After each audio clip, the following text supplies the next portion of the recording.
Imagine a world where every conversation feels like a genuine connection with authentic people. A place where you truly feel like you belong and where everyone's got a seat at the table. Welcome to Armchair Authentic. Well, and actually sitting at the table with us today in the Armchair Authentic Studios is one of my best friends, Jon Ross Aldridge. Hey, everybody. What's up, dude? Thanks for having me, guys. Dude, it's great to have you. What's up? We've kind of dropped this guy's name several times through, let me say, episode 75 today, by the way. Congrats. You're on episode 75. Congrats to you guys. 75 episodes. Man, Hey, come on. Thank you. Well, you've been probably wondering, when are they going to get me on the show? And we've Since just been episode holding. Not that I've been counting. We've just been holding out. We wanted to save you for something really, really special, Jon Ross. Oh, yeah. Okay, nice. So special. We've laid out the red carpet for you here in Moody, Alabama. Welcome to the Casa, man. You did? I feel like I got the best seat at the table. Yeah. Okay. You definitely do. So we had a little text thread going on before, I think yesterday, just kind of talking about where we're going to go out to eat afterwards. And we threw out Milo's and you're like, nope, I'm too good for that. Yeah, tell us about that. I just don't like for those who aren't in Birmingham, it's a staple. It is. It's a staple. So I would like to go on the podcast record of stating that I did not say I was too good for Milo's. No, you did not. But that's how I took it. That's how you made me feel. Interpretation. You made it very clear. It's anything but Milo's. I love Milo's. Yeah. Okay. And would probably eat 2 of those Milo's burgers and then feel like I also needed some chicken fingers with all of the different sauces. Oh yeah. Yeah, for sure. Except that somewhere in there I'm trying to eat healthy because I keep gaining weight instead of losing weight. How old are you now? 43. Oh, welcome to the club, baby. So couldn't we just solve 40s. that with Yeah. just eat less and we still go to Milo's? We use that fruit of the spirit called self-control. Oh, One would think, but I've seen no evidence of that thus far. So You're like, you to Milo's is like me with a bag of M&Ms. yeah. yeah, It and doesn't get put up unless it's been emptied. that's how M&Ms the share bag Yeah. is love so that those. you get to enjoy more M&Ms I yourself. share it with all kinds of my inner self, my outer self. I share it for sure. Yeah, that's it. So I was hoping no Milo's that we could go somewhere. But he runs like 5 miles a day to wear off those M&Ms. Yeah. So I know you're a runner. How's that going? Did I just throw you on the spot? So Come on, do man. tell. Yeah. so last year, I think I ran the most that I've ever ran in a single year. Okay. It was, I think it was a little over 450 miles for the year. Yeah. And then this year, when I kicked into it and started running again, my knees were hurting. Mm-hmm. And so I had 43. this. Yeah, 43. Yeah. I don't- 43. It's a real thing, bro. He's in his 40s, like us. I know. I'm like, welcome to the club. I love So it. I jumped back up and I went out and I did a 4-mile run. And then it was like, okay, hey, this may be a little bit too much. Mm-hmm. And so I was like, I'm going to pare it back. Yeah. And so I was sticking with 3 miles. And then the past 2 weeks, I have not, like, there was 1 week, can't remember what was going on, but I only got to run once. And then last week I didn't get to run at all. So this week I was like, instead of killing my knees, I went and walked 3 miles yesterday, 2.5. Today I'm going to run a mile when I get home. this Yeah. afternoon. Yeah, well, Jon Ross he's the guy who got me running, really. I had never made like running distance like a thing for me. Yeah. We've played soccer, we've done sports, so running's always been a part of it. But man, Jon Ross, you probably, I don't know, 2017, 2018. Mm-hmm. Yeah. Somewhere in there, you had been running, and I finally decided that, man, maybe I could run 1 or 2 miles. And I built up, and it was probably this time where we ended up deciding, you said, let me take you on a 4-mile run.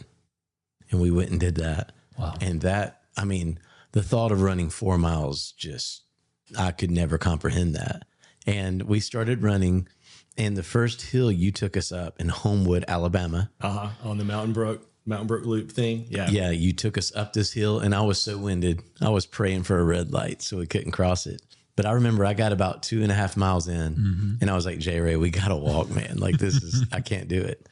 And so to think about how far it's come since then, you are the guy who got me doing that. So Jon Ross might not be running as much now, but you were the one who set that deal with me. And you've gone on to run marathons. You've done this stuff. Half. I was told that at 6'3" and 250 pounds that I didn't need to run marathons because I would not have knees afterwards. Okay, that's good to know. Yeah, I've just run. Smart. I've run one half marathon, and I decided after that I don't know if that's my thing, but I enjoy a good 10K.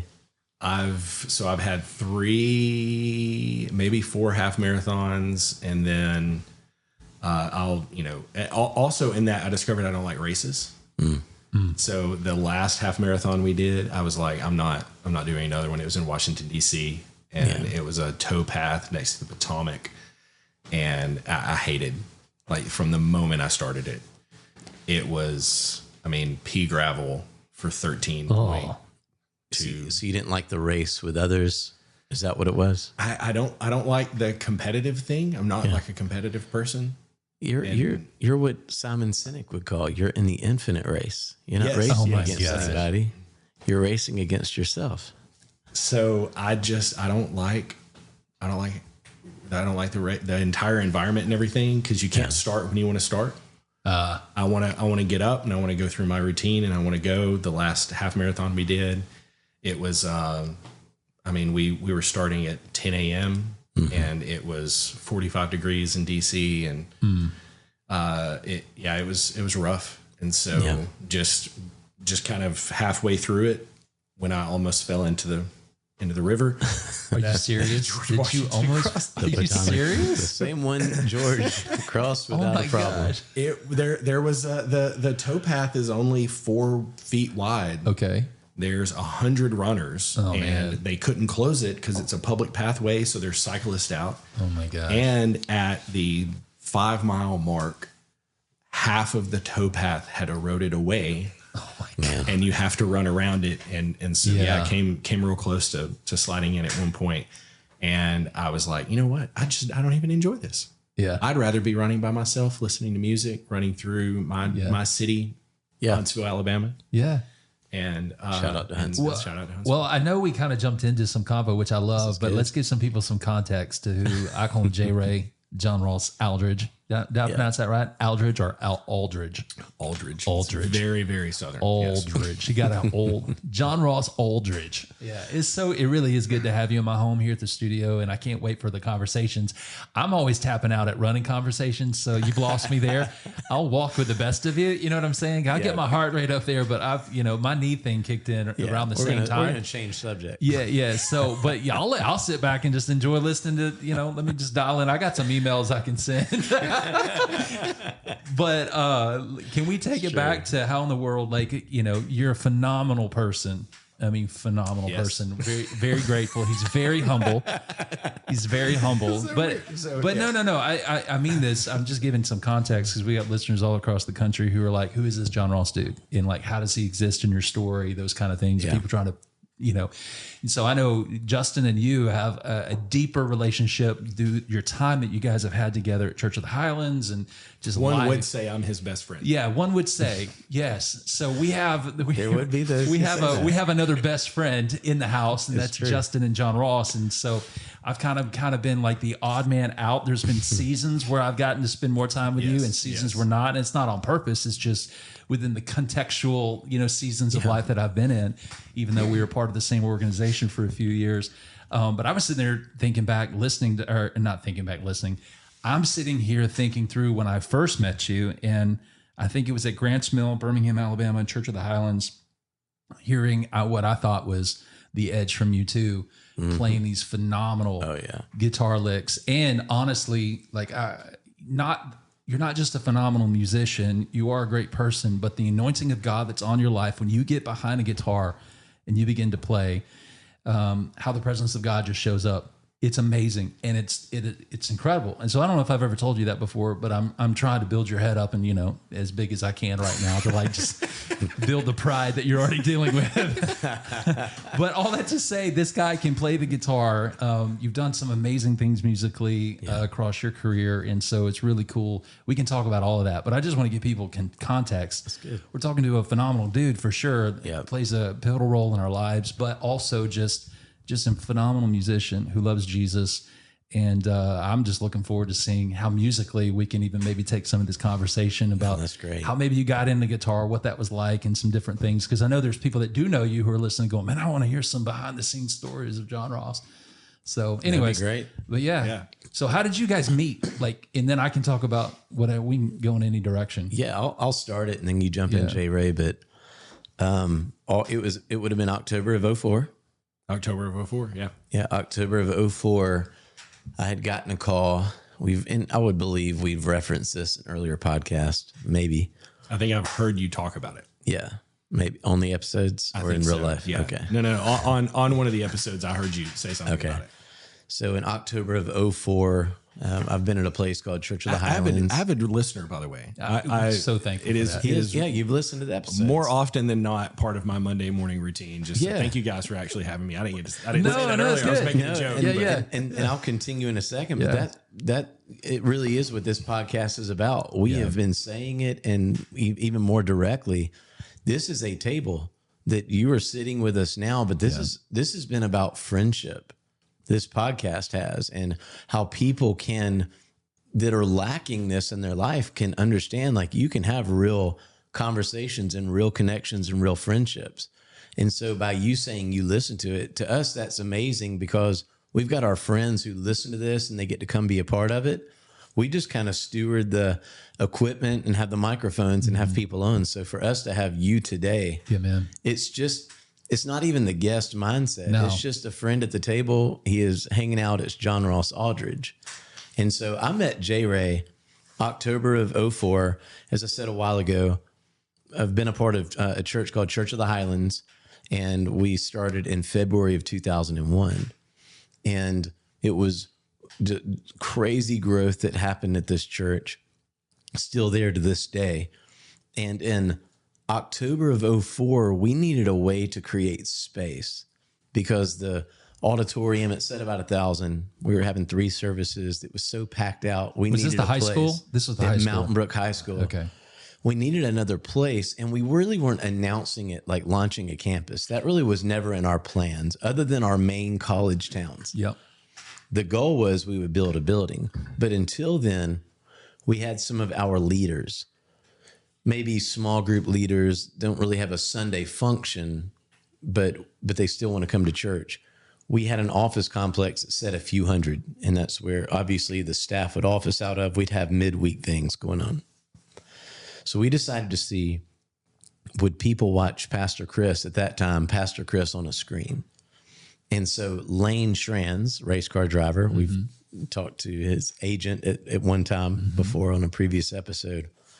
But Lane wanted to start really the idea, would people watch the speaker on a screen? I got a call from him around September of 2004, laid out the plan if I would come lead worship for it. And I'm like, yeah, I'm all about that. That would be great. It was just going to be a place where people, some of our leaders, would have a place to come and go to church. It was more of an overflow for the leadership of the church at that point. All the way. To make space for the people who were coming on Sunday. And of course, as a worship leader, my question was, great, do I need to build a team for this? He said, not right now. We'll actually have people ready for you on day one. Just show up and you'll run through a rehearsal with them. So October of 2004, I come in the room, and that's where I meet Jon Ross. And from that point, he was the electric guitarist, obviously. And from that point, there's so many depths we could take this in, but that's when we had our first connection. Yeah. And I don't want to embarrass him, but he was playing his Paul Reed Smith. I was playing a CE24 bolt-on full mahogany body Paul Reed Smith. And I shouldn't say embarrassed. That's the wrong thing, because if someone has that, that's actually a really good guitar. I'm not here to make fun of that guitar. I just know Jon Ross, who I'm talking to. So let me correct that statement. So bring that into He was playing his Paul Reed Smith, which is a fine, fine instrument. And I had the opportunity of shaking Paul Reed Smith's hand and meeting him at one point in time.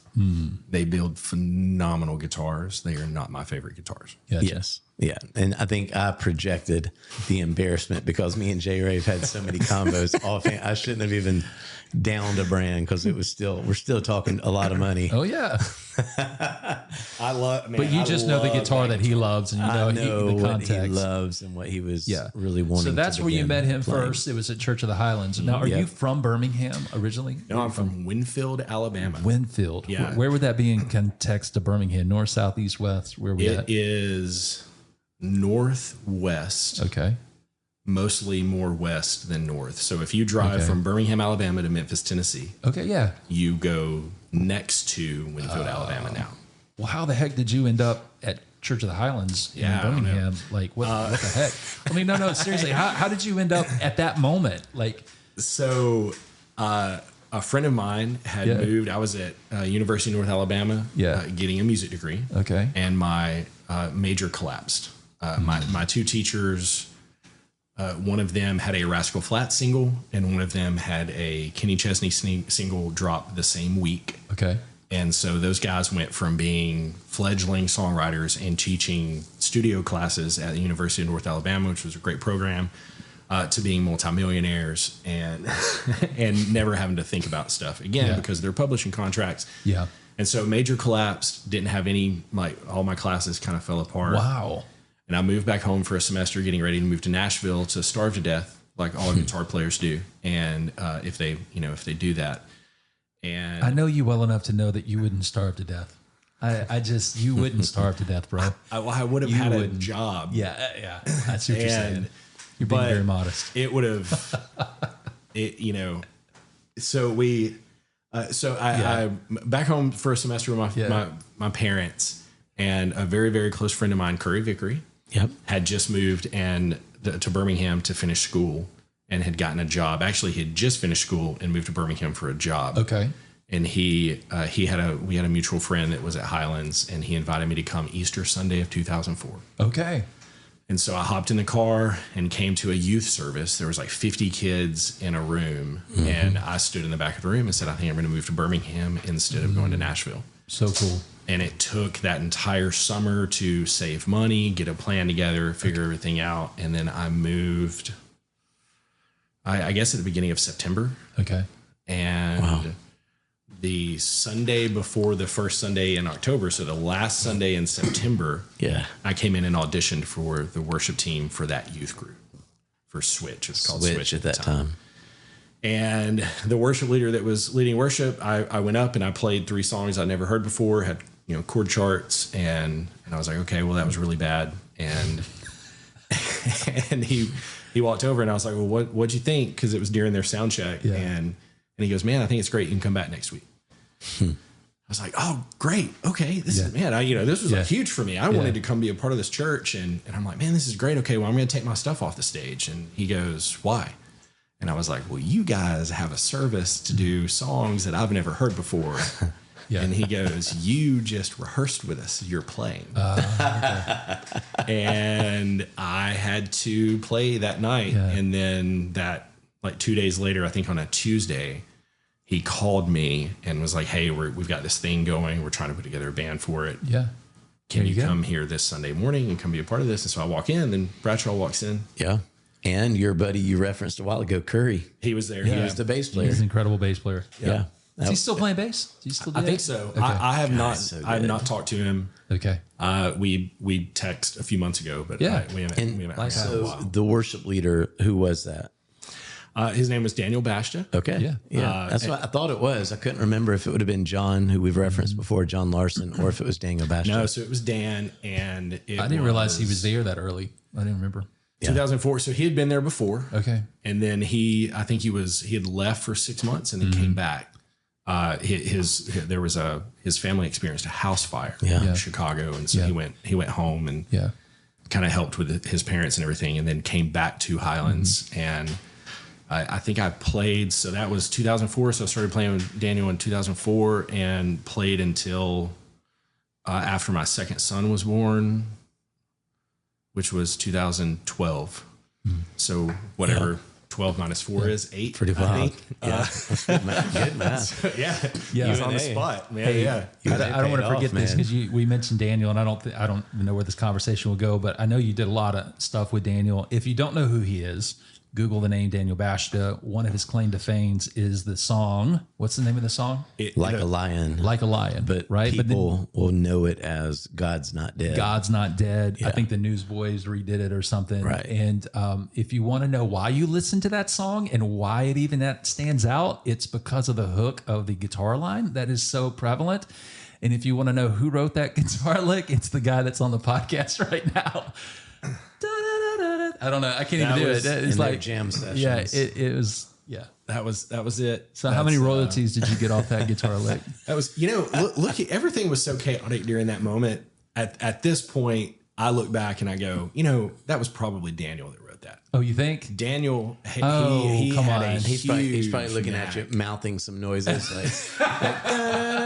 Yeah, you're being very modest. Something like this. Daniel, he was his and still is. Don't get me wrong, Daniel's incredible, but he played your part on that song. He has written songs that ended up on Jesus Culture Records, and even recently, he co-wrote a song with Brooke Lidgertwood that we've been doing at the church that's phenomenal. And so he went on to do a whole bunch of stuff. I played with him during those seasons.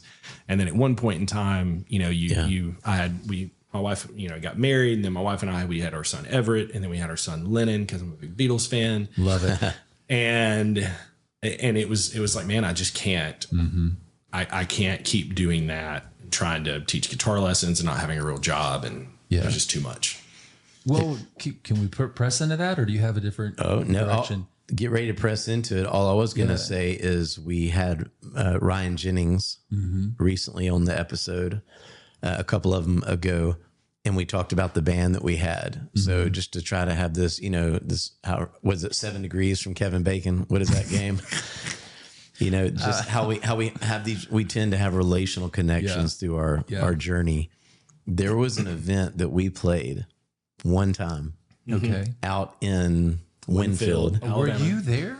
No. I was not. Oh, okay. But it was the church, right? It was what is my home church, Pastor Harry Saylor Faith Fellowship. Which is Jeremy Saylor, the son, Jeremy Saylor, who is now at Christian Life Church in Birmingham. Pastor here, Noah Ray, who's one of the executive pastors, who's Scott Ray's son, which was our youth pastor. Who did my premarital counseling. Did your premarital counseling. Oh my gosh. Yeah. This is nuts. I was in the middle of being licensed as a pastor, and back then I had to have my license, so I couldn't do your wedding. I kept asking Mr. Bob, I was like, hey, is that licensing come through? He's like, not yet. I said, Jon Ross, I'm sorry, man. That's okay. After all these years, I can definitively say I forgive you. He still had me come pray over their communion. He did, absolutely. And I was honored. Yeah. But we went and did, you and I, Ryan and Billy Jack went and did a concert in Winfield one time. I remember. And we rented equipment. We got there. The youth room was amazing. And we thought this is going to be an amazing night. And the youth pastor, Jeremy Saylor, at that time, introduced us. We went into whole concert vibe. And I remember you had 100 and something kids standing at the front. And the moment we started the music, everybody made their way to the back and started playing ping pong and pool and sitting at tables. And I thought, this is going to be a different kind of concert. You had 10 people who were listening, and it was just background music. Yeah. But when me and you met and we were able to lock that in, that was a connection we didn't realize we had. Matter of fact, I think Curry would have been there that night. Curry was there that night. And he was one of the guys listening, because I still can remember his face when I met him. Where did I meet you before? Wow. And so anyway. So are you telling me Curry got all his inspiration to play bass from watching me play bass in the band? That was it. Because Rhett was like Sting. Might be. Like Sting. Rhett was the bass player who could sing and still play bass and do his thing. So I still think you need to get back to that some, Rhett, by the way. I appreciate that. Probably not going to happen. But yeah, so now back to what we were saying, that takes us to Jon Ross, now heavily involved. Still is to this day with Church of the Highlands, worship director. But let's take it back a little bit more. To I'm really curious. Some people were thinking about the Daniel Bashta thing, and you said a lot. You made an incredible decision to be with family and to take care of that, rather than probably go on the road and live the rock star dream that you've probably had all your life. I don't want to assume, but you're a musician, I'm a musician, and when an opportunity like that presents itself, you're thinking, that That's got to be, I don't know, maybe that wasn't difficult for you, but can you talk me through that process? Because I think you made a great decision. Not that it wouldn't have been a great decision going that way, but like, what was your thought process to that whole like idea of going, hey man, I'm a family man now. I got 2 kids, I got a wife, and here's Which this is opportunity. Now 4 kids. Oh my God, 4 kids. So, 4 kids. At that time, 2 kids. Wow. Okay, let's go. So, okay. The benefit of being 43 now and getting to look back, Yeah. I can definitively say that I probably went through a very, very deep depression after stepping out of that, that I did not know I was going through. Okay. So when I quit playing with Daniel, and I didn't realize how being tied to Dan, all of the opportunities I was getting was. I had tons of opportunities to play with other worship leaders and to go around, and had recorded for different people and I was doing it for a little kid from Winfield, Alabama, who woke up at 15 and was like, man, I think I'm going to be a musician. And, I was doing it as close as you can get without it becoming the thing that you end up doing. Right. And it just wasn't the right season. I'll say that I never fit in those environments. We can talk about that later. I would be in green rooms and stuff and kind of felt like I was an odd man out. Always felt like I was an odd man out.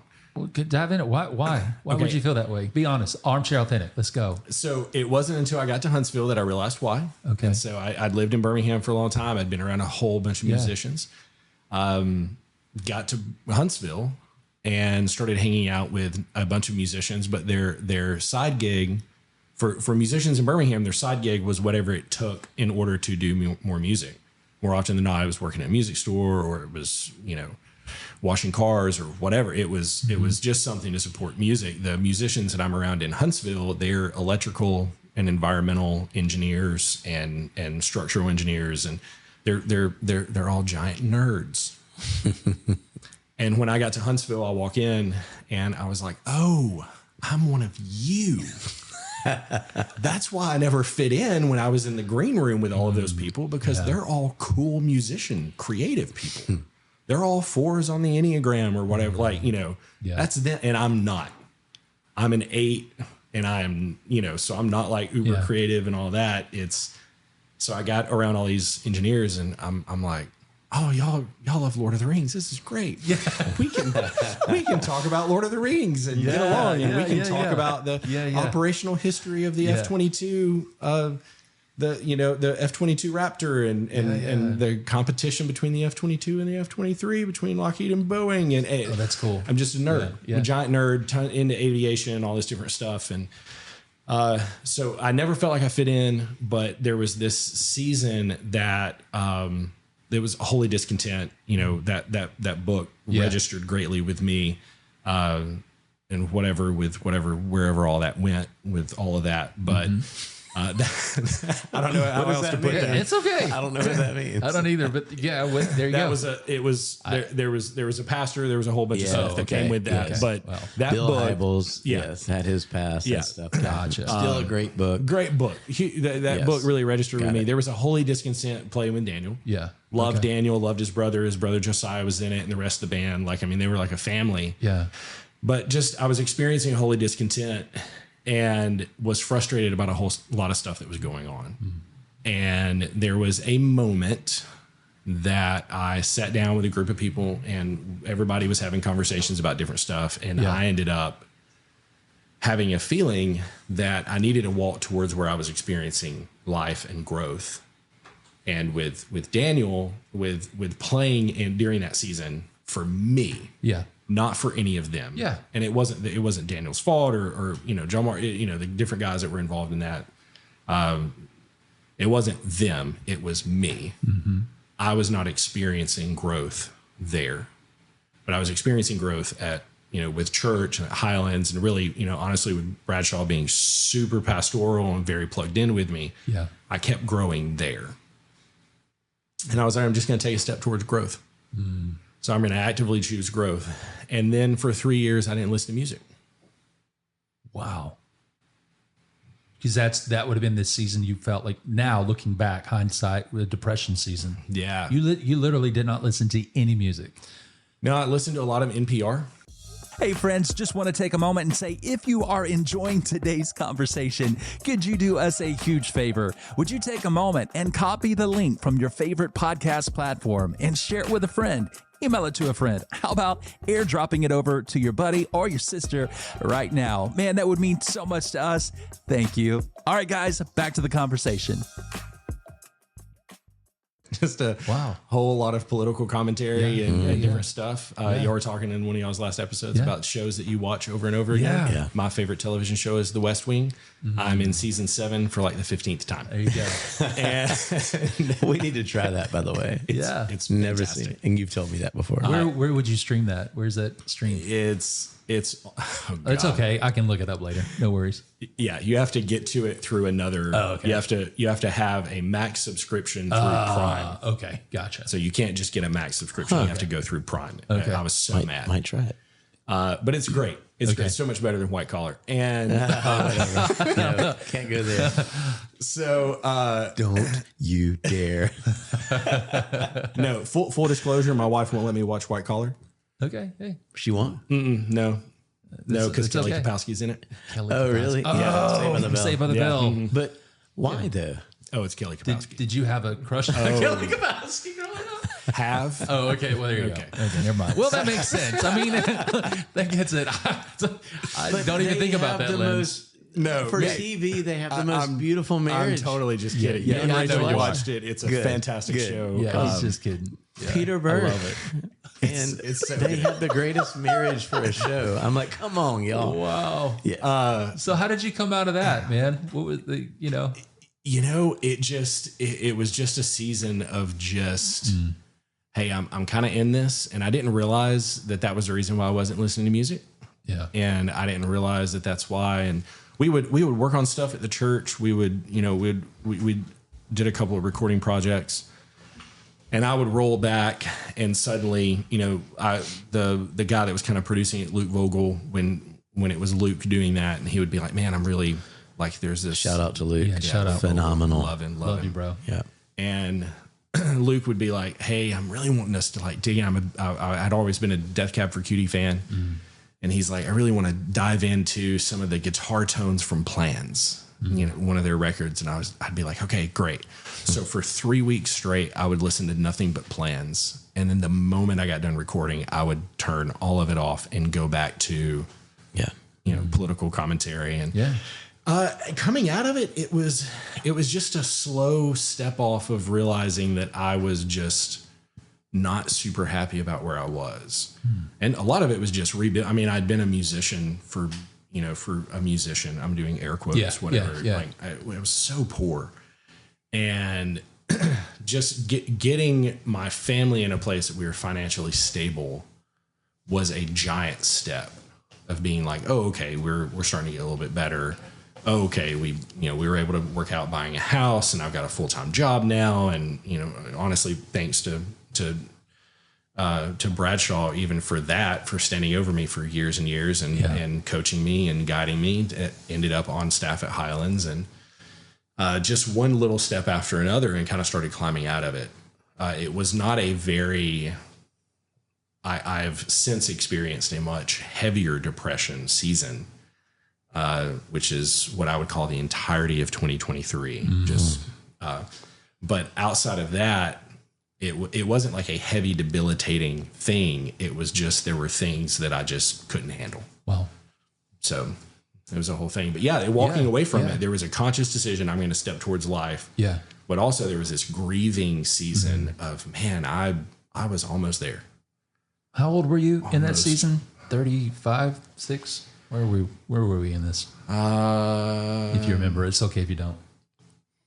Lennon was born in 2014. Okay. So I would have been That's 10 years 32. ago. Okay. Wow. Yeah. Well, as you know, one of the themes to our, first of all, honored that you would get that vulnerable and authentic on a podcast called Armchair Authentic means a lot, because, back when you were referencing this idea of you didn't know why you didn't fit in, and you're like, oh, I'm a big nerd, I'm not that cool, whatever. I would beg to differ on the other end of saying, well, bro, like I don't know how you couldn't be any cooler, right? Yeah, that's true. Because when I showed up, I was like, it's funny how you look at yourself. you know, it's amazing the internal dialogue that happens in very, you know, it doesn't matter who you are, but I mean, here you are on a platform leading for thousands and writing what I would consider very creative lines and very creative elements for somebody that I think is uber creative, but yet you're feeling the internal dialogue of, I'm not that cool. I'm not that creative. It may seem that I am, but I'm really more like this, you know? Yeah. And I appreciate that kind of honesty, because we've got people listening who are in roles between business leaders, entrepreneurs, single moms, single dads, you know, processing this same type of thing. And so I think it's very life-giving to go on that route. And I think I know the answer to this question, but when you were going through those seasons of, you mentioned depression, I can only imagine how vital it was for you and life-giving it was to have a friend like Justin in your life. Oh, yeah. Yeah. I mean, how pivotal was that for you? It has been. So, I mean, because, you know, Bradshaw's a person that, and it's so weird just calling you I swear even when I'm talking to you, I'm like, Justin Bradshaw. Well, when you say Bradshaw, I think it's interesting. Full name. You use full names usually. It's interesting. I was going to say that because some people are like, who's Bradshaw? Who's this Bradshaw guy? We never use our last names on this thing. So this is Justin Bradshaw. Yeah, at Highlands, it's usually just Bradshaw. So, yeah, how pivotal was that relationship walking through these seasons? Did I give away your last name for the first time? No, it's been posted many times. You're good. Did I reveal your secret identity, this. Clark? I'm so sorry. I took your glasses off. Episode 75, our streak's over. Yeah, there you go. They know the last name. No, they've known. Okay, so no, yeah, it was, you know, just because I could always go to him, and you know, we would end up on the phone for an hour or 2 hours, or just go sit and talk, and he'd be like, "Hey, how you doing?" You know, "Oh man, I'm great." You know, and I would always say that, and then like slowly, "Oh man, I'm really frustrated about this, and I'm having a hard time with this, and then this happened, and man, I'm mad about this," and he would just walk me through all of it, and so really helped me stay grounded and not go off the rails and do something stupid like that. That relationship kept me tethered to having purpose. Because at the same time that I was starting to look into, so if that was 2014, that I was kind of stepping away from that. Yeah. From 2008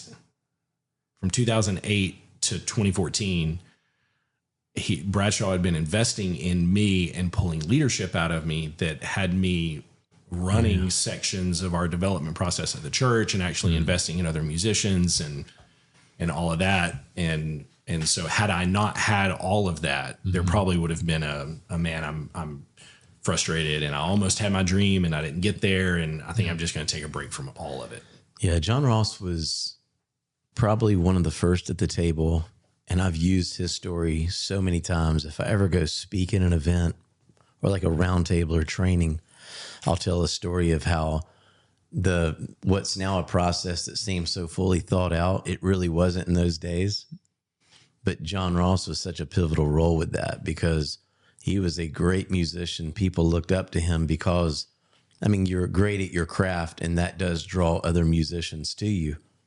But I can remember knowing that he's got all this information and because he's been given more of this role of leadership, or at least he might not have seen it as leadership then, but it was a role where he was coaching these musicians. Now he had knowledge I didn't have.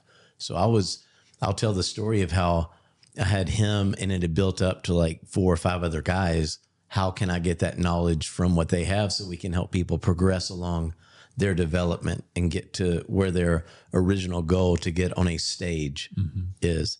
And he was the first person I went to and said, "Hey, can you meet tonight for our leadership meeting?" That I thought had been going on for months. And I was finally getting invited to. And literally, that's the first time I ever said it. I made it up in the moment because I needed a way to like get this intel from them so that I'm doing my job the best that I can and be a good steward. And he said, "Leadership meeting?" I said, "Yeah, it happens every month." And everything I'm saying, I'm literally making up. Oh, man. And at that time, it was a process called Infuse. Now at Highlands, it's called development. But I told Jon Ross, I said, "Yeah, it's our Infuse leadership meeting." And he said, Yeah. So it's where you give all the info about how everybody's doing. He said, I'll be there. Well, yeah, we meet at Starbucks. And he said yes. The other guy said yes. Yeah. We met at Starbucks on that night, and I had a list of every musician's name who's a part of this process. And I just put it down. I said, hey, let's start giving feedback on how these guys are doing. And I remember leaning back at a Starbucks in our city, a place called Cahaba Heights. Mm-hmm. And I leaned back and watched them, and Jon Ross and these guys began to just go through the list of people who they were personally coaching and working with. And they had the next steps planned out. And I thought to myself, wow, this is working. And so that's just that little, we didn't know what we didn't know then, but it was like giving who really is an amazing leader now, someone who might not have seen themselves in a leadership capacity, but you're seeing it unfold. Yeah. And those were fun days that we get to look at. But what I have to say, because that's really nice, and it is cool that we have that story together.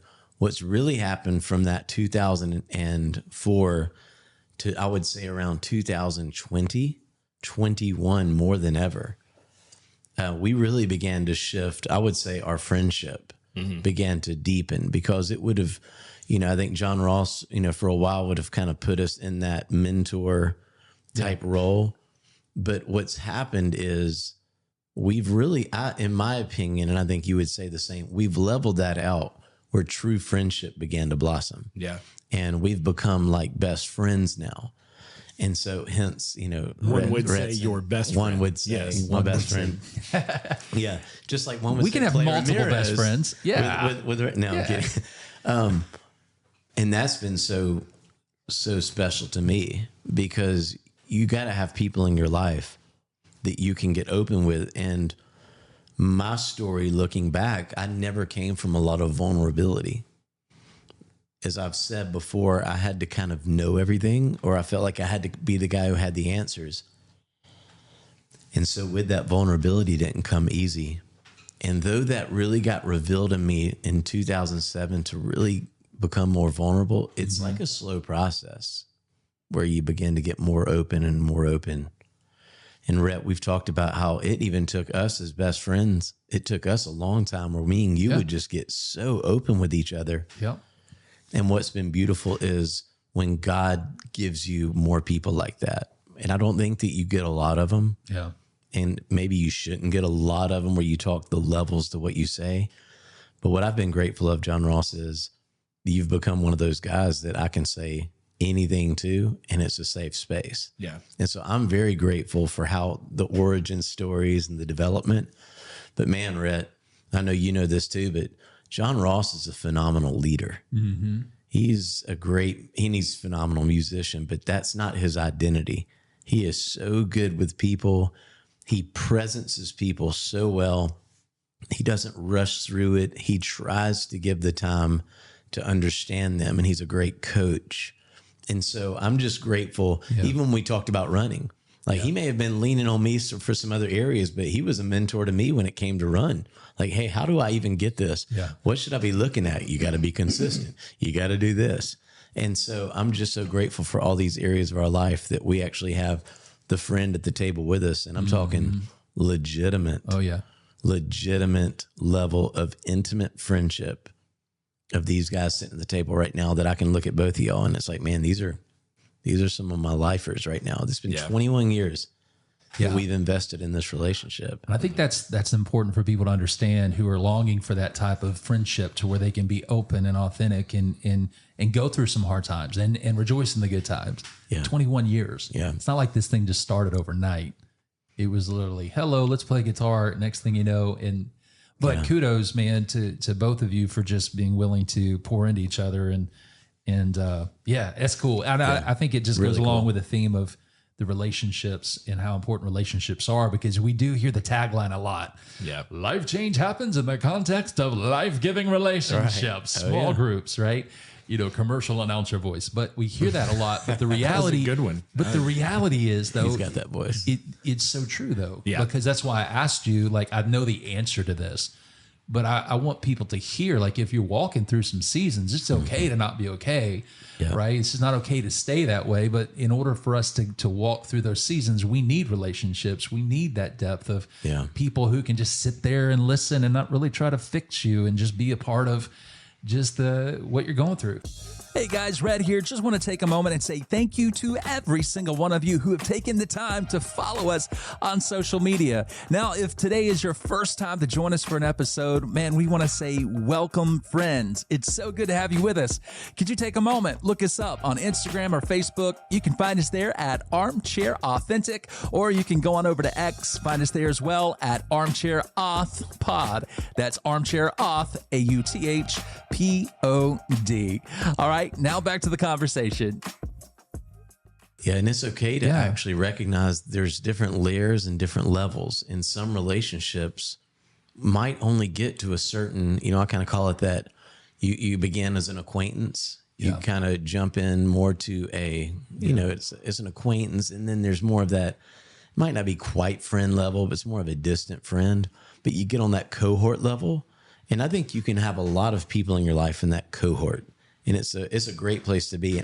And to me, a small group, what we would hear in churches or even outside of church, how people have their common thread of people who might gather. You don't know each other a lot yet. It's a cohort mindset where you're beginning to know each other. But I think that you're at that point now to see who are some of these people I have a deeper connection with, and that you both got to reciprocate putting time in. Yeah. Because if Jon Ross is just reaching out to me all these years, to this point, it would still be kind of that mentor-mentee relationship. Yeah. At some point, though, what I would have lacked, I may have felt great to get to be pouring into somebody, but then I would be missing an opportunity with someone who there's something deeper calling. There's something deeper for us. It's not just going to be this mentor relationship. It's not just going to be a cohort. We were musicians on a stage, even in the midst of all that and these different aspects where we are laughing together and we are equals on this stage. Rhett, you've been on the same stage with us where the stuff that happens in our ears that we're having to talk about, people will have no clue. Or Pastor Chris could be setting up. I still remember the moment, and I will not say the name to honor the person, but Pastor Chris was setting up these beautiful moments where we're about to lead worship at Highlands. And I mean, and PC he's just the best at it. He's setting up. But when we would have a guest in town, guest pastor on the front row, the guest pastor, though, in this case that I'm going I'm sorry. They had everything on. They had to go step into the green room because they had to go to the bathroom. Yeah, I remember this. I was on the platform with you. I know who this is. I would say off air. Oh God, you said it. Yeah, so it was, but this guest in our house, our guest at our church, they go to the restroom before they're going to speak, and that mic is not muted. Oh boy! So PC, and there's a beautiful moment happening. PC is setting up to the congregation, the most beautiful moment, and in our ears, we're having to play background music, and we're hearing the process. Don't go chasing waterfalls. And so I was in a role that we call a music director, which means I'm talking in the mic like this, and only the people on stage hear me. Not the pastor, but only the musicians and vocalists.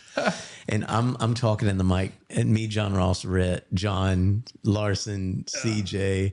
I mean, you name it. Yeah, it might have been Lance, or it might have been John Martin, or Curry.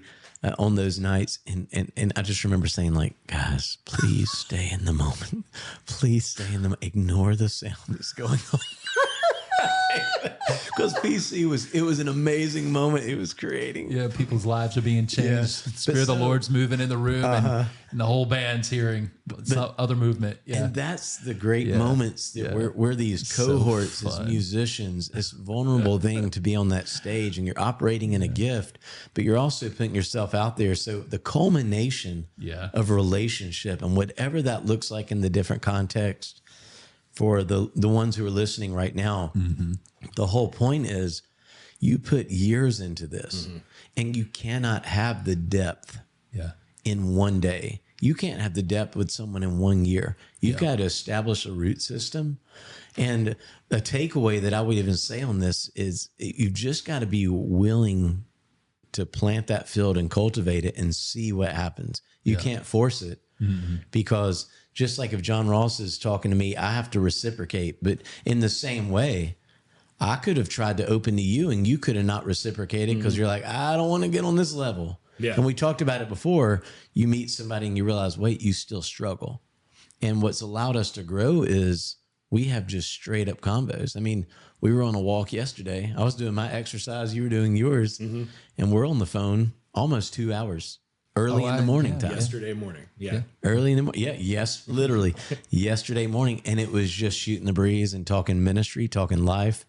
I mean, and I'm just so grateful to have those conversations. Yeah, me too. And so I just wanted to kind of set that up with Jon Ross that we've really worked hard at this relationship, and it's been wonderful for my life. And some very key moments in the past 3 or 4 years, you've been such an amazing voice for me too. So thank you. Yeah, love you, man. So how does a guy go from playing guitar to doing what you're doing now? What are you? Tell everybody what you're doing now. What do you do? I'm worship director of one of the campuses. Okay. For the church, the Madison campus. Yep. And I am the only worship director that is not a worship leader. Pretty phenomenal. So I kind of run all things worship, either as a music director or off stage, and kind of just run the worship department, if you will. It's not really proper terminology, but you get it. Yeah. No, I totally get it. So development is what I think I hear. The underlying tone of what you do is you're developing musicians and vocalists and teams, right? That's what you're doing. I'm trying to bring it in to other people who don't understand that. Yes. But like, you're a director, direct what? You're not just doing tasks. You're actually doing what Justin did with you. You're duplicating that now. 100%. Yeah. And so my main thing is just investing in others and helping them take a step. And it's almost entirely focused on musicians. How do I help that acoustic guitar player get a little bit better from where they are now? How do I help that drummer take an additional step towards, being able to play in a service? How do I help that vocalist get more comfortable on stage so that we can get them implemented? And so it's all that. And honestly, a lot of that comes from, because I've thought about this a whole lot. I think musicians. So I'm going to go let's do it. Deep dive. So musicians, I feel like musicians are kind of closed off. Like Eddie Van Halen at one point in time would do certain guitar solos with his back turned toward the audience because he didn't want anybody to know the tricks that he was doing in order to accomplish what he was doing. And then even during recordings, he would use things while he was recording that he would then not acknowledge, like, oh, no. Oh, God. That's okay. Just knock the microphone over. I know you don't like the mic already. You were trying to just... It almost hit right in the face. This is amazing. Literally earlier today before we started, he was like, okay, y'all two get the cool mics. What kind of crap is this in front of me? You didn't use those words, but that was the tone. Now you're taking it out on the microphone, man. Just hit the mic. It's a really cool mic. That's a great clear. Mic. Yeah, I'm just kidding, but I didn't know that I was going to make it on that. So that's MV4. But that musicians, there's not a producer, but the guy that actually mix engineer. Yeah. God, Chris Lord Aldridge. Okay. I don't know. It looks like algae, Chris Lord Algae, but it's not algae. It's like aug, I think. Okay. He's one of the premier end all be all mix engineers on the planet. He's done, you can look him up. He's done unbelievable records, just tons of top 10 over the years, and just his mixes are phenomenal. He does not, he will not, it's all contained. So you ship him your completely zeroed out file of raw music data, and then he does what he does and sends it back. There is at no point do you get to see any of his, the way he approaches it. Yeah. You don't get to see any of it because there's so much of it that is personal to him. So it's not sharing. Yeah. Oh, this is how I get a mix. This is how I go about. And those are just stories that I've heard, but that's real musicians. There's a little bit of, hey, this is how I approach doing this. Nerds, on the other hand, love talking about, this is how this works. Yeah. this is how a Swiss mechanical watch works. Let's take all the pieces apart and look at it, and we're going to talk about it. Yeah. And then we'll put it back together, and this is going to be great. And we're going to discuss the difference between this one and this one. This is Jon Ross, by the way. I love this. As you even give the hand motions of this is how you do it. He's like one on top of the other. Yeah. I love this. That's what nerds do. Yeah. And I love being a nerd because that's just everything that I learn, I try to turn around and teach it. And so if for whatever reason, if I had not discovered music when I was 15 and been like, I'm going to be a musician, I think my wife is like sold that I would have been an engineer. Oh, absolutely. I could see that. And I had no idea. Like it was all like an awakening when I was 36. It's like, oh, that's how I'm wired. Like, Yeah. And so, but that's such it's such a nerd thing that you just love teaching, and it's always been in me. I've always loved sharing. Yeah. And so that first night that Bradshaw was like, hey, is that guitar player doing that right? And I'm like, no, not really. And he's like, oh, why don't you go tell him? I was like, yeah, man, this is great. I love sharing this. Yeah.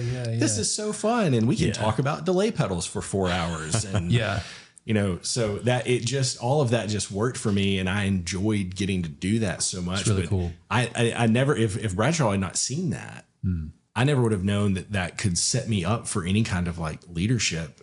Cause I thought it was just, fun. Yeah. Nerd talk. But see, what I've learned about you too is, and something I respect so much, and I'm trying to grow in it. And I don't know how many times I've told you this, but I can make a statement to somebody, and even if they just want to be a jerk and come back with something just to kind of shut you down, my tendency is I'll get quiet. And even if I think you're wrong, I'll think to myself like, okay, I'm shut down. I don't even know how to come back and prove that you're wrong. Just kind of stay quiet. Yeah.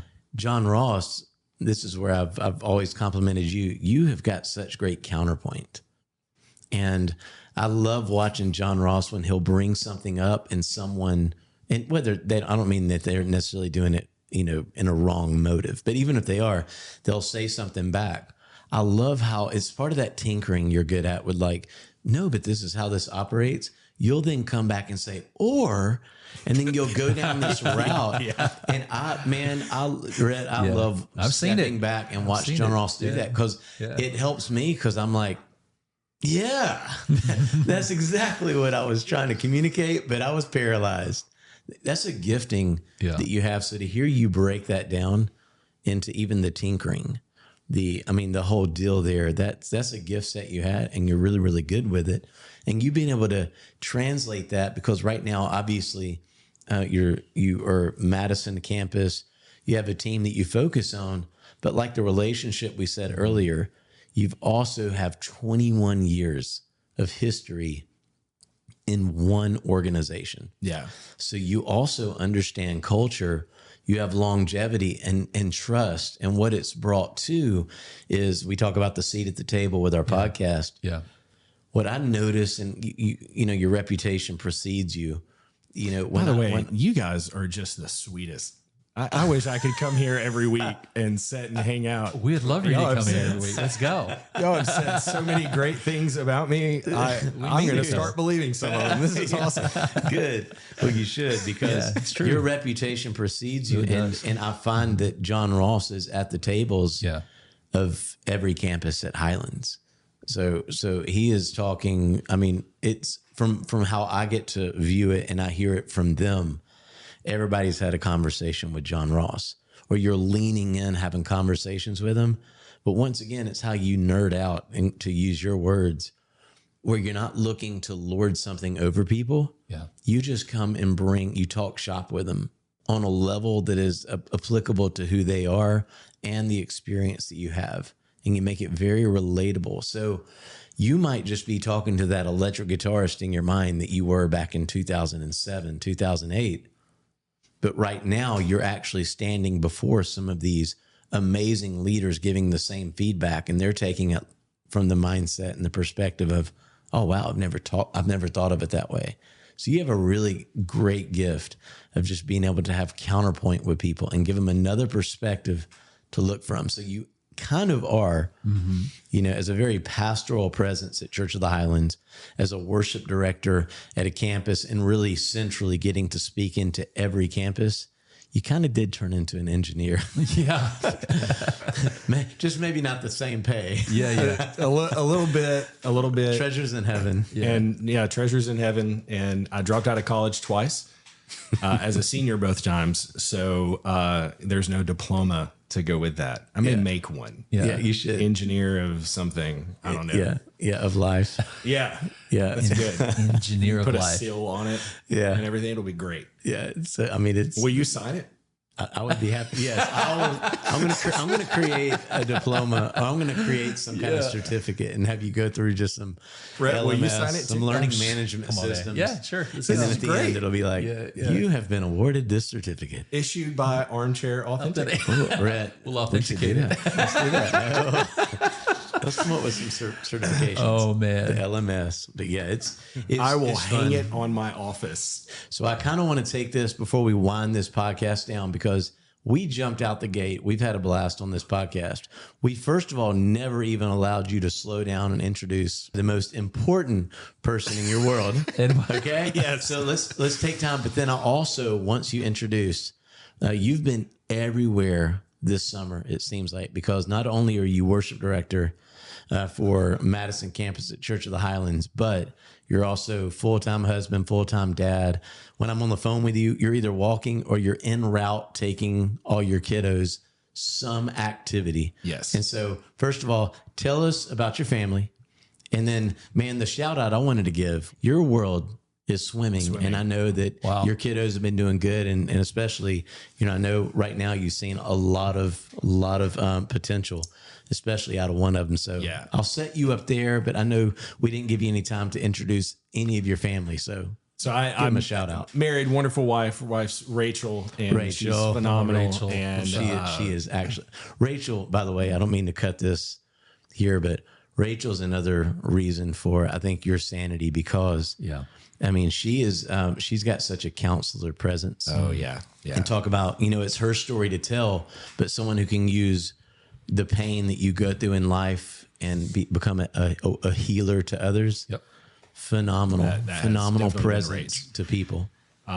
She's a phenomenal pastor, and there are moments that I'm like, because I can be very logistical, the engineer thing, and something will happen, and I'll be like, cut. And she'll go, well, let's talk about it. Yeah. And I'm like, oh, okay. No, you're right. How are you feeling in this moment? She can do that so good. So then there's Everett, my oldest son. He's 15. Then we've got Lennon, who is 13, and then Ellie, my youngest daughter, who is Lennon's 13, so she's 11. Yeah. And then we have permanent custodianship of our niece, Rachel's older sister's daughter. So my oldest daughter is 15. She's 3 months older than Everett. And then there's, Everett is the firstborn son. You have to start talking about that when you take in another family member, because you can't disrupt birth order, or it causes emotional conflict with children. Apparently, I don't know. Your wife's a doctor in this, Justin. So we've got that, and they're all doing competitive swim. So I got up this morning at 5:30. I woke up. Oh my gosh. I woke up Dixie. I woke up Everett and Lennon and took them to the pool. I came home, went on a walk. But when I got home, Rachel was getting Ellie up, which we've been on a whole journey with Ellie, because she just got diagnosed with epilepsy a couple of months ago. 2 months ago? I think 2 months ago. And so she's doing great now, but we've been on that journey. So she's back in the pool swimming now. So she was up. She had to be at swim practice at 7. So Rachel was taking her, watching the others while I was getting ready to come down here. Ellie, you got a lot of people who've been praying for you. Yes, you do. And so, but it's interesting. They're all doing really good. We were told at one point Lennon has mild scoliosis, and we were told that if we kept him lean and kept him active, that it would help as his body matured, that it would help kind of straighten his spine up a little bit, but definitely prevent it from getting worse. So we shoved him in the pool. And there are days that it is shoving him in the pool. This morning may have been one of them. And he literally got to the pool, and I get a text message from him, and he goes, "Well, I didn't bring my swimsuit." I was like, "You wearing underwear, boy? Get in the pool." On your way you got up to go to the pool. Why do you not have your swimsuit? Like, what did you wear? Well, I would like to defend him because some of us can even forget headsets to a podcast. So I understand, Lennon.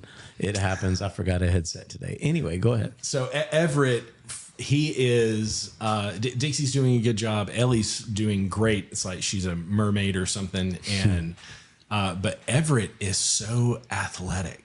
He is just, it's just, there's this natural thing, and it's weird because he's also really musical. So I can show him a guitar part for a song, and he'll be like, "Oh, okay."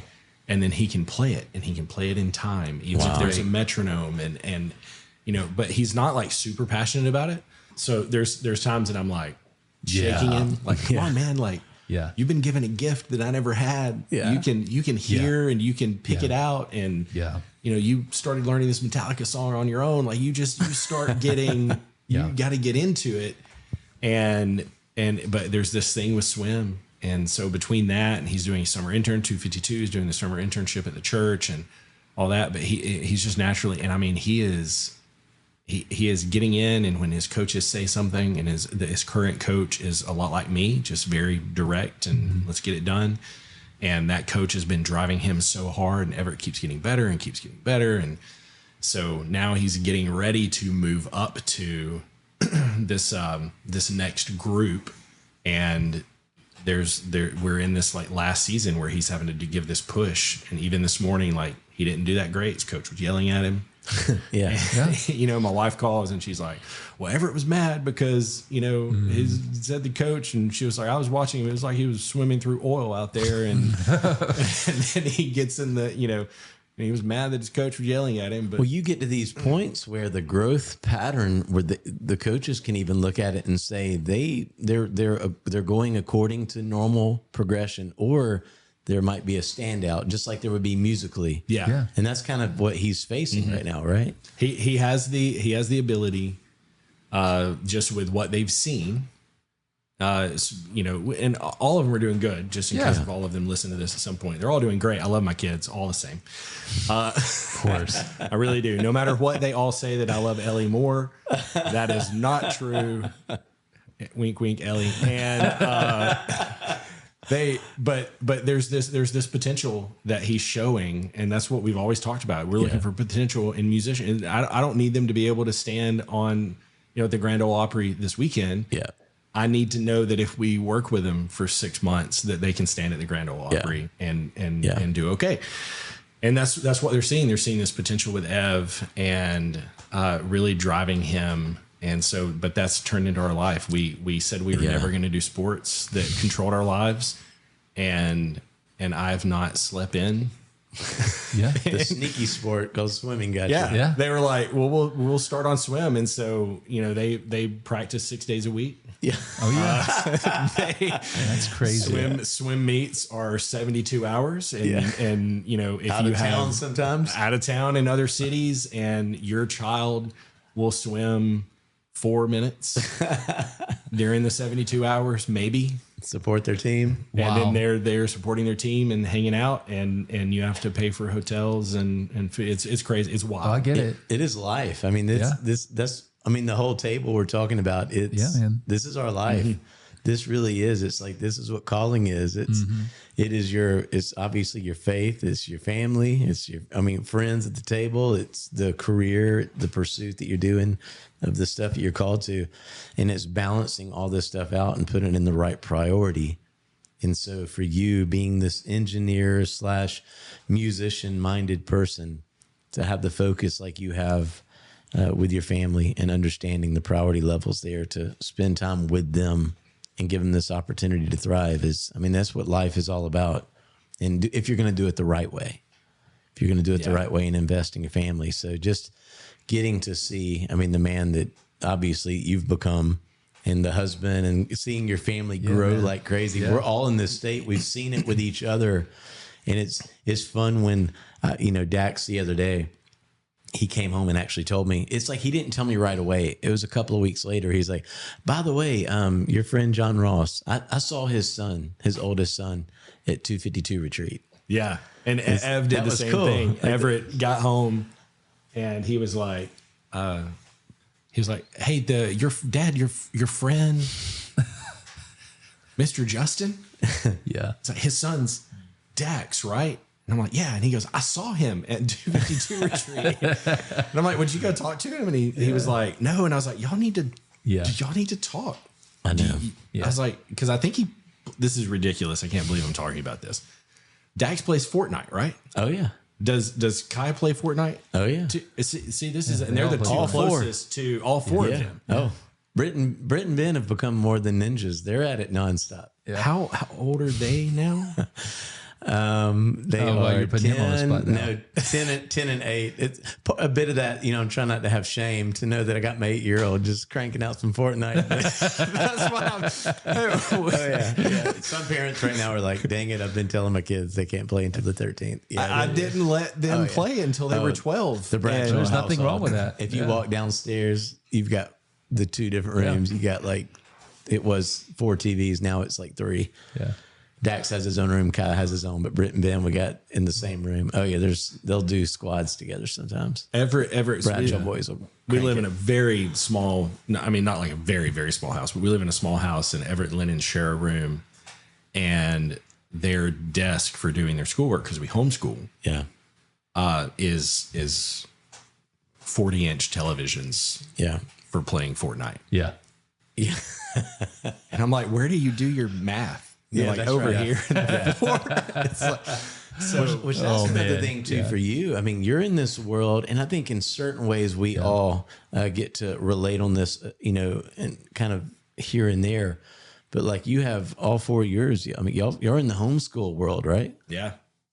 You Rachel will be the teacher of these subjects. I remember you telling me, is it math or science? It's one of those that it's you've taken on. It's a little bit of science. Again, it's that nerd thing. It is. So they will catch me on the wrong day, and I'm like, this is how a nuclear power plant works. Hey. This is how a nuclear reactor works. This is it, because that's what I read in my spare time. I don't know what's wrong with me. And now we're going to be flagged on podcasts by the federal government on this is how, we're going to do a little. So when the FBI shows up at your house looking at nuclear reactors. I know, did you ever see Young Sheldon? Did you ever watch that? Have you seen Young Sheldon? 2 or 3 episodes. Oh man, it's so good. You got to watch the whole thing. You really. There's this one thing. No. But at the end of the day, Young Sheldon's doing this experiment with nuclear stuff. And, I remember that. Yeah. Anyways, he comes over the house. The government government just shows up. They They find ways to show up whenever they hear nuclear. Or whatever. So anyways, it's crazy. Well, so don't be surprised. Sorry, for real. Wouldn't be the first. No, I'm kidding. No. So, just kidding. But it's a little bit of the science stuff. But then, there was one day that we were standing there, and I was watching Rachel interact with him at math, and she got done, and they went on, and I looked at her, and I was like, nah, you can't do that anymore. It's like I'll take over. Yeah. So from that point forward, I started teaching math, and then now it's curriculum. It's an online. There's a teacher that is teaching them, and then you kind of have to come in. And now, because I'm not doing it with them every day, they'll walk in and they'll be like, "Oh, I have this problem," and I'm like, give me a minute. And I'm on my computer, and I'm like, how do you do? And I'll type in the problem, and it'll give me the answer. And I'm like, and I'll read through the steps, and I'm like, no, that still doesn't. So I'll watch a YouTube video about it, and then I'll be like, oh, hey, yeah, come here. This is how it works. I'm smart. God, it's such a thing. It's amazing what you can do now with computers. And if you have especially if you have a child driven in their subjects and studies, they could pretty much just do it all these days, and they would be fine. YouTube University. So many aspects. This is just the first of what's going to be another one. Absolutely. Man, I cannot wait for episode 150 when I get to come back. Are you prophesying? Okay. We're planning it now. Episode 50, Jon Ross. 150. He was 75. Yes. We had this special guest and friend named Jon Ross Aldridge today. But man, seriously, thanks for stopping by the studio. Thank you guys for letting me come hang out. It was so fun. I love you guys both so much. We didn't even get to talk about where we met. That's okay. Where there's a long history there too. Yeah. No my worries. gosh, I feel like we left so much on the table then. It's all good. Y'all started asking questions and I had to talk about stuff. And y'all complimented me way more than I need to be complimented. Hey friends, thank you so much for joining us on today's conversation. We cannot wait until our next episode that drops next Monday. So until then, we hope you have a great day, stay safe, and we will see you soon right here with your friends, Brett and Justin at Armchair Authentic.